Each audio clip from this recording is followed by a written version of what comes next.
तो jujutsu Kaisen season 2 खत्म हो चुका है और इन लोगों ने ऐसे मोड पर उसको खत्म किया है कि अब हम लोगों को सिर्फ यही सोच रहे हैं कि आगे क्या होने वाला है। लिटरली हम लोगों को गर्म करके ठंडा छोड़ दिया। लेकिन इस वीडियो में मैं तुम लोगों को बताने वाला हूँ जुजुत्सु काइसेन सीजन 3 में क्या होने वाला है। तो बिना टाइम वेस्ट करे सीजन 3 में कूद पड़ते हैं। तो कहानी की शुरुआत में हम लोगों को एक घर दिखाया जाता है और उसमें से आवाज आ रही होती है एक बूढ़ी औरत की, जो की कह रही होती है क्या वो लड़की मारी गई। इसके बाद सीन चेंज होकर के हम लोगों को उस घर के अंदर का दिखाया जाता है, जिसके अंदर एक बूढ़ी औरत होती है और वो कह रही होती है कि वो लड़की माई क्या वो मारी गई। और इसके बाद हम लोग को दिखाया जाता है नाओया, जो कि ज़ेनिन फैमिली का स्पेशल ग्रेड 1 सॉर्सरर होता है। इसके बाद नाओया उस बूढ़ी औरत से कहता है कि सच में हो सकता है। खैर अभी हम लोगों को जिसके बारे में सोचना चाहिए वो है इस फैमिली की हेड पोजीशन के बारे में। और वैसे भी जो लड़की मरने वाली है वो माँ की है। हो सकता है माँ की सुंदर दिखती हो, लेकिन वो अनएक्सेप्टेबल है। उसे पता ही नहीं है एक आदमी को कैसे सपोर्ट करते हैं। और एक ऐसी औरत जो मर्द के 3 कदम पीछे नहीं चल सकती, उसे तो मर जाना चाहिए। इसे सुनने के बाद वो बूढ़ी औरत भी शॉक में हो जाती है। इसके बाद नाओया कहता है इस रिस्पेक्ट में माई काफी अच्छी है, क्योंकि उसका फेस माकी के बिल्कुल जैसा है, लेकिन उन दोनों में जमीन आसमान का अंतर है। वो हो सकता है थोड़ा टफ एक्ट करती हो, लेकिन वो एक सच्ची वुमन है। इसके बाद हम लोगों को ज़ेनिन फैमिली के 2 और मेंबर से मिलवाया जाता है, जो कि नाओया से कहते हैं कि तुम लेट हो। इनमें से पहला होता है ज़ेनिची ज़ेनिन, जो कि स्पेशल ग्रेड सॉर्सरर होता है, और दूसरा होता है ओगी ज़ेनिन, और ये भी स्पेशल ग्रेड सॉर्सरर होता है। और ये नाओया से कहता है कि तुम इतनी देर से कर क्या रहे थे, इस टाइम पर तुम्हारे पिता मरने की कगार पर है।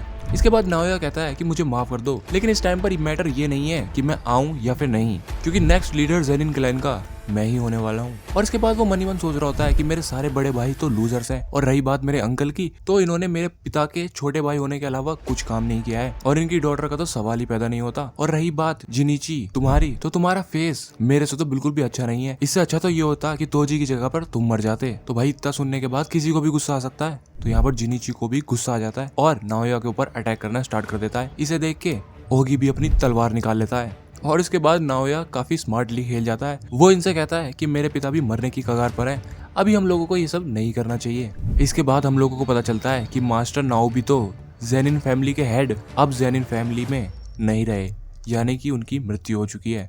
इसके सुनने के बाद नाओया, ज़ेनिची, ओगी सब काफी ज्यादा सरप्राइज हो जाते हैं और क्यूरियस भी हो जाते हैं कि अगला नेक्स्ट हेड ज़ेनिन फैमिली का कौन होने वाला है। और इसी बात को बताने के लिए ये लॉयर भी यहाँ पर आया हुआ होता है। इसके बाद ये लॉयर कहता है कि नाओबितो ने मरने से पहले एक विल बनाई थी, जो कि उन्होंने मुझे दे दी थी, और मुझसे कहा था कि इस विल को तभी पढ़ना जब ओगी ज़ेनिन, जिनीची ज़ेनिन और नाओया एक साथ प्रेजेंट हो।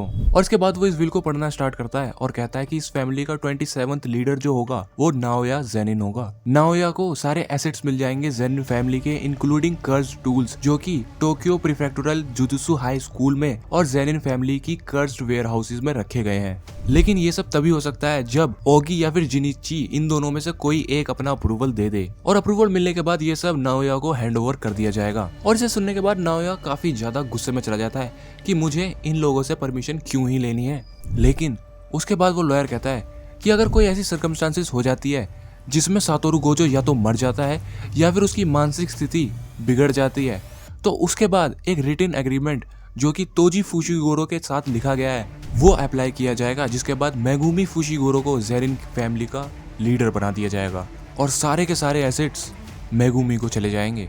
अब ये सुनने के बाद नाओया सदमे में चला जाता है। इसके बाद नाओया सोचता है कि ओगी और ज़ेनिची तो वैसे भी इतने वीक हैं, ये उस मेगुमी को ही प्रेफर करेंगे मेरे बदले में, तो ये कुछ भी नहीं कर सकते। इसके बाद नाओया उस बूढ़ी औरत से पूछता है कि एक बात बताओ, मेगुमी इस टाइम पर है कहाँ और क्या कर रहा है। जिसके रिप्लाई में वो बूढ़ी औरत कहती है कि मुझे सारी डिटेल्स तो नहीं पता, पर ऐसा लगता है कि वो यूजी इटाडोरी के बारे में सर्च कर रहा है टोक्यो में। जिसके बाद नाओया कहता है कि वो कौन है, जिसके रिप्लाई में वो लड़की कहती है कि सुकुनाज वेसल। जिसे सुनने के बाद नाओया कहता है कि अपने हायर अप से जाके कह दो कि नाओया ज़ेनिन सुकुना के वेसल को मारने वाला है। जिसे सुनने के बाद वो बूढ़ी औरत भी कहती है कि क्या बात कर रहे हो। जिसके रिप्लाई में नाओया कहता है कि मेगुमी वही होगा जहाँ सुकुना का वेसल होगा, है ना, तो मैं उन दोनों को ही मार दूंगा। टोक्यो वैसे भी अब शैतानों की जमीन बन चुकी है, अब इससे फर्क नहीं पड़ता कि लोग कब और कैसे मरेंगे। मैं कुछ ना कुछ प्लान बना ही लूंगा उन्हें मारने के बाद, क्योंकि head of the Zenin family तो मैं ही हूँ। और इसके बाद हम लोगों को दिखाया जाता है यूजी इटाडोरी, जो कि सीढ़ियों पर बैठकर कुछ सोच रहा है और ऐसा दिख रहा है कि वो काफी ज्यादा डिप्रेस्ड है किसी बात से। और इसके बाद चोसो आकर पूछता है कि यूजी तुम्हारी चोट कैसी है, क्योंकि तुम लोगों को याद हो सीजन 2 के एंड में काफी तगड़ा बैटल हुआ था, जिसके बाद यूजी को काफी ज्यादा इंजरीज भी हो गई थी। तो उसी के रेफरेंस में यहाँ पर चोसो यूजी से पूछता है कि तुम्हारी इंजरीज कैसी हैं। इसके बाद यूजी कहता है कि मैं बिल्कुल ठीक हूँ, भले ही मुझे एक अटैक के बाद दूसरा अटैक पड़ा हो। मुझे लगता है ये शायद सुकुना की वजह से है, जिसकी वजह से मेरे अंदर जो स्ट्रेंथ है मैं उसे फील कर सकता हूँ कि वो बढ़ रही है। जिसके बाद चोसो कहता है कि यूजी तुम मेरे बारे में चिंता मत करो, तुम चाहो तो जुजुत्सु हाई में वापस जा सकते हो, क्योंकि मुझे अभी शोशो और बाकियों की हस्तियों को लेकर के जाना है। जिसके बाद इतादोरी काफी डिप्रेस्ड साउंड में कहता है कि सुकुना कुछ तो प्लान बना रहा है जो कि मेगुमी से रिलेटेड है, और वैसे भी मैंने तुम्हारे छोटे भाई को मारा है। जिसके बाद चोसो कहता है कि कोई बात नहीं, वो वैसे भी एक मिसअंडरस्टैंडिंग थी, अगर ईसो और कैचुजू मेरी जगह पर होते तो वो भी सेम चीज करते, और ये माफ करना या नहीं करना इसके बारे में नहीं है, क्योंकि भाई ऐसे ही होते हैं। जिसके बाद यूजी कहता है कि चलो ठीक है, अभी हम लोग जितना हो सके उतने कर्स स्पिरिट को मार देते हैं। उसके बाद हम लोगों को दो बड़ी बड़ी कर्स स्पिरिट दिखाई जाती हैं, जिनसे बच करके यूजी इटाडोरी भाग रहा होता है और किसी तरह से बचते बचाते एक हाईवे टनल में चला जाता है उन कर्स स्पिरिट को लेकर के, जिसके अंदर चोसो उन लोगों का इंतजार कर रहा होता है। और उसके बाद यूजी चोसो का नाम पुकारता है और उसके बाद चोसो अपनी पियर्सिंग ब्लड से उन कर्स्ड स्पिरिट को मार देता है। लेकिन उस टनल के बाहर एक कर्स्ड स्पिरिट और होती है। इसके बाद चोसो यूजी से कहता है कि ये वाली तुम्हारी है, जिसे सुनने के बाद यूजी इटाडोरी उस कर्स्ड स्पिरिट को मार देता है। जिसे देखने के बाद चोसो भी सोचता है कि कमाल है, पिछली बार जब मैं इसे लड़ा था इसने मुझे तब भी बहुत ज्यादा इम्प्रेस किया था, लेकिन उसके बाद से ये काफी ज्यादा इम्प्रूव हो चुका है। इसकी कर्स्ड एनर्जी और फिजिकल स्ट्रेंथ काफी ज्यादा बढ़ चुकी है और ये उनको अब काफी ज्यादा अच्छे से हैंडल करना सीख चुका है। ऐसा लगता है कि यही अब एक डीमन गॉड है, और ये सब तो तब है जब ये अभी बिल्कुल फुल्ली रिकवर्ड नहीं है। जिसके बाद चोसो कहता है कि तुमने बहुत अच्छा काम करा छोटे भाई। इसके बाद यूजी कहता है कि तुम अभी भी मुझे वही बुला रहे हो। जिसके बाद चोसो कहता है कि मैं बार बार तुम्हें यही बुलाऊंगा, तुम्हारे पिता के फोरहेड पर भी स्टिचेस के निशान थे, है ना। इसके बाद हम लोगों को नाओया दिखाया जाता है उस जगह पर, जो कि कह रहा होता है कि मुझे यहाँ पर कहीं भी मेगुमी तो नहीं दिख रहा है, क्या मैं यहाँ पर सबसे जल्दी आ गया, क्या ऐसा हो सकता है, क्या वो इतना स्लो है। जिसे सुनने के बाद चोसो और यूजी काफी ज्यादा सरप्राइज हो जाते हैं और कहते हैं वो क्या था, क्या ये अभी फुशिगुरो के बारे में बात कर रहा था। और फिर नाओया यूजी और चोसो को देख करके कहता है कि तुम लोग अभी भी खड़े हुए क्या हो, क्या तुम्हें भागना नहीं है। जिसे सुनने के बाद यूजी कहता है कि भागो, मैं क्यों भागूंगा। इसके बाद नाओया कहता है कि लगता है तुम लोगों को अभी बिल्कुल भी पता नहीं है कि तुम लोगों का डेथ सेंटेंस निकल चुका है, क्योंकि सातोरू गोजू का सपोर्ट तुम लोगों के ऊपर से हट चुका है, और वैसे भी मुझे जो काम है वो मेगुमी के साथ में है, तुम लोग जियो या मरो इससे मुझे कोई फर्क नहीं पड़ता, लेकिन मैं तुम्हें इधर उधर कहीं भी मंडराने नहीं दूंगा, तो इसलिए मैं तुम लोगों की पहले टांग तोड़ देता हूँ। जिसे सुनने के बाद यूजी कहता है कि तुम्हें फुशिगुरो से चाहिए क्या। जिसे सुनने के बाद नाओया कहता है कि मैं सोच रहा हूँ मैं उसे मार दूंगा, लेकिन उससे पहले मैं चाहता हूँ कि वो मेरे लिए कुछ लिख करके जाए। और इतना कहते ही नाओया यूजी और चोसो के बीच में आ जाता है। उसकी स्पीड इतनी ज्यादा होती है कि इन दोनों को पता ही नहीं चलता है कि वो इन दोनों के बीच में कब आ गया, और यूजी ये सोच ही रहा होता है कि ये कितना ज्यादा फास्ट है। इतने में नाओया कहता है कि मैंने सुना है मेगुमी तुम्हें ही ढूंढ रहा है। और इसके बाद नाओया यूजी और चोसो पे अटैक करना स्टार्ट कर देता है, लेकिन यूजी और चोसो भी कम नहीं होते हैं, वो भी इस पे बैक टू बैक अटैक कर रहे होते हैं। और जब यूजी और चोसो के अटैक नाओया पर भारी पड़ने लग जाते हैं तो वो वहां से हट जाता है। जिसके बाद यूजी कहता है कि ये काफी ज्यादा फास्ट है, और चोसो कहता है कि शायद ये कोई कर्स टेक्निक यूज कर रहा है। इसके बाद नाओया कहता है कि तुम जितने दिखते हो उससे काफी ज्यादा टफ हो, मैंने सच में इतना ज्यादा एक्सपेक्ट नहीं किया था। और इसके पास सोचता है कि मुझे समझ में आ रहा है कि ये जो बंदा है ये सुकुना का वेसल है, पर इसके साथ में दूसरा बंदा कौन है, क्या मुझे अपनी स्पीड बढ़ा देनी चाहिए। लेकिन इसके बाद इन तीनों को ही एक साथ एक प्रेजेंस फील होती है, और यूजी इस प्रेजेंस को फील करने के बाद सेंस करता है कि शायद ये गोजो सेंस से हैं, लेकिन इससे भी ज्यादा खतरनाक सेंस आ रही होती है। और इसके बाद जब यूजी एक ब्रिज पर दिखाई देता है तो उसको दिखाई देता है एक बंदा वहां पर खड़ा हुआ है, और वो उससे कहता है कि तुम अकेले नहीं हो। इस बंदे को देखने के बाद चोसो भी सोच रहा होता है कि ये बंदा जो भी है इसकी इंटेंशंस सही नहीं लग रही हैं। उसके बाद वो बंदा उस ब्रिज की रेलिंग पर खड़ा होता है और उसको तोड़कर नीचे आ जाता है, जिसे देखने के बाद यूजी और चोसो की तो वैसे ही फट लेती है। लेकिन फिर वो बंदा नीचे आकर के कहता है कि इतोदोरी तुम्हारे साथ ये बंदा कौन है। और उसके बाद चोसो उस बंदे से पूछता है कि तुम ही हो यूजी के एग्जीक्यूशनर, है ना।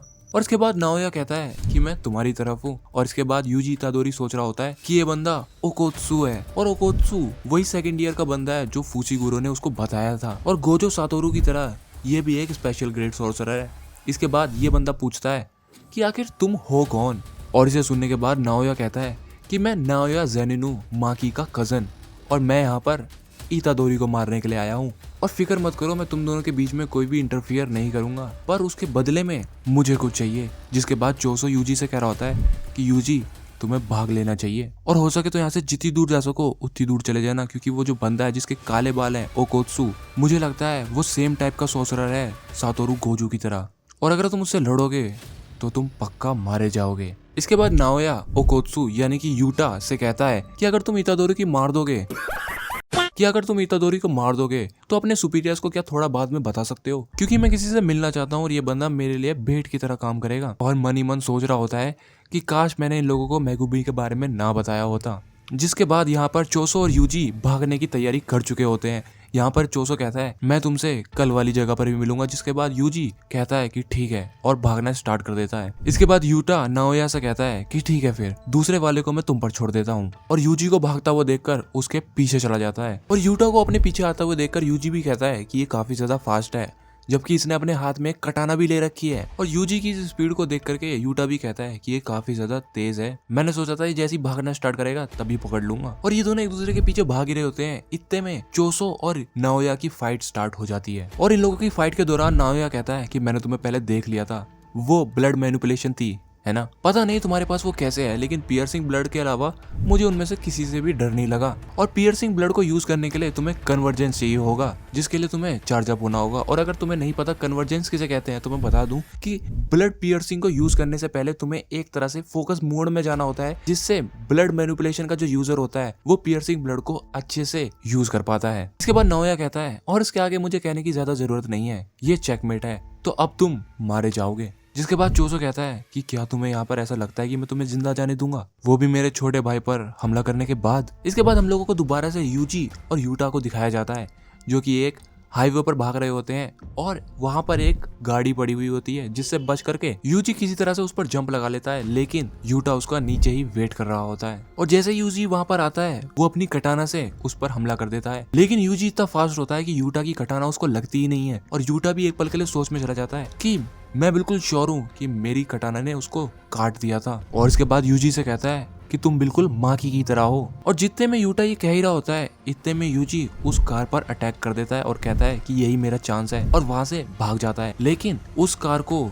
यूटा वापस से पलट देता है और यूजी के सामने फेंक देता है। और इसके बाद यूजी से कहता है कि चौंक गए, मुझे देखकर ऐसा लगता नहीं होगा कि मैं पावर टाइप हूँ। और इसे देखने के बाद यूजी भी कहता है कि इसके अंदर तो सच में काफी ज्यादा पावर है, और इसके साथ साथ immense amount of cursed energy भी है। इसके बाद यूजी कहता है कि तुम मेरे बिल्कुल एग्जैक्ट अपोजिट हो।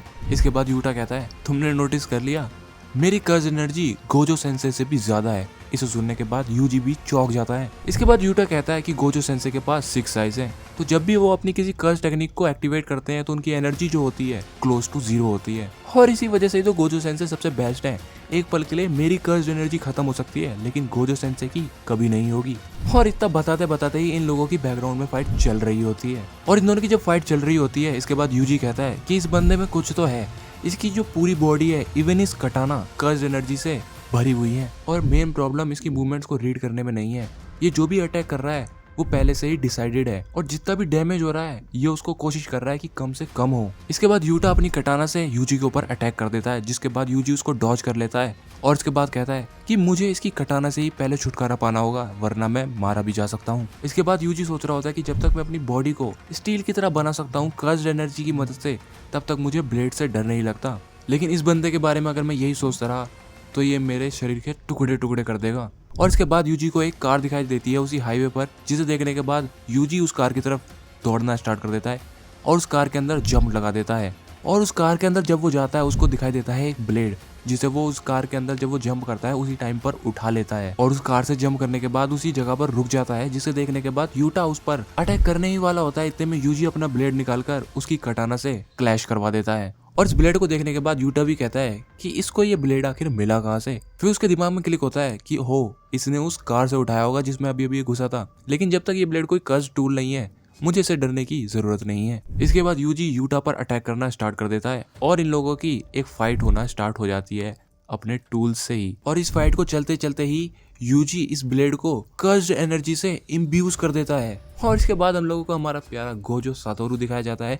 इसमें यहाँ पर गोजो सातोरू ये कह रहा होता है यूजी से, तुम्हारे टाइप को देख करके मैं तुम्हें यही रिकमेंड करूंगा कि जितना ज्यादा हो सके वेपन्स के साथ अपनी ट्रेनिंग की प्रैक्टिस करो, लेकिन कर्स्ट टूल पर भी आंख बंद करके भरोसा नहीं किया जा सकता जब तक तुम अपनी कर्स्ट एनर्जी को कंट्रोल नहीं कर सकते, और यूजी तुम इसके लिए अभी तक बिल्कुल भी तैयार नहीं हो। और इसके बाद यूजी यही सोच करके यूटा पर अटैक कर देता है और सोच रहा होता है कि अभी तक मैंने ये वाली स्किल को मास्टर नहीं किया है। और इसके बाद यूटा कहता है तुम बहुत ही ज्यादा मेरी कटाना पर फोकस्ड लगते हो। और इसके बाद यूटा यूजी को एक बहुत ही जोर की लात मारता है और इस लात को लगते ही यूजी समझ जाता है कि इसकी एक ही किक कितनी ज्यादा पावरफुल है। और इसके बाद यूटा यूजी पर दोबारा से अटैक करना स्टार्ट कर देता है, जिसके डिफेंड में यूजी अपना ब्लेड निकालता है, लेकिन यूटा उसके ब्लेड को तोड़ देता है। लेकिन यार हमारा यूजी भी किसी से कम थोड़ी है, वो भी यूटा की कटानों को अपने पैर से दबा लेता है और उसको बीच से तोड़ देता है। इसे देखने के बाद यूटा भी सरप्राइज हो जाता है कि इसने मेरी कटानों को बीच से तोड़ दिया। ऑफ कोर्स ये गोजो सेंसे का स्टूडेंट है और वैसे भी स्टार्टिंग से कभी ये फाइट आराम से चलने वाली तो बिल्कुल भी नहीं थी। इसके बाद यूजी बहुत ही तेजी से भागना स्टार्ट करता है और कहता है कि मेरे जो जख्म है अभी भी काफी गहरे हैं, लेकिन मुझे अपने आप पर काफी भरोसा है, मैं ये कर सकता हूँ, और वैसे भी इस टाइम पर हम दोनों के पास हमारे हथियार नहीं है।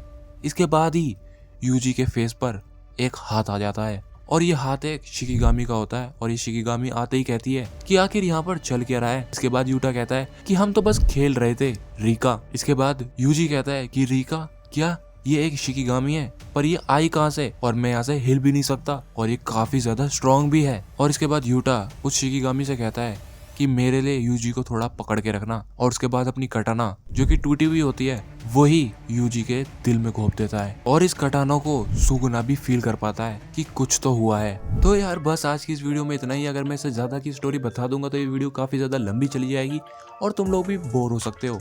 तो अगर अब तुम लोग चाहते हो मैं इसके आगे वाले पार्ट्स को भी कवर करूँ तो तुम इस बारे में मुझे नीचे कमेंट सेक्शन में कमेंट करके बता सकते हो। तो मैं मिलता हूँ तुमसे अब नेक्स्ट वीडियो में, तब तक के लिए गुड बाय।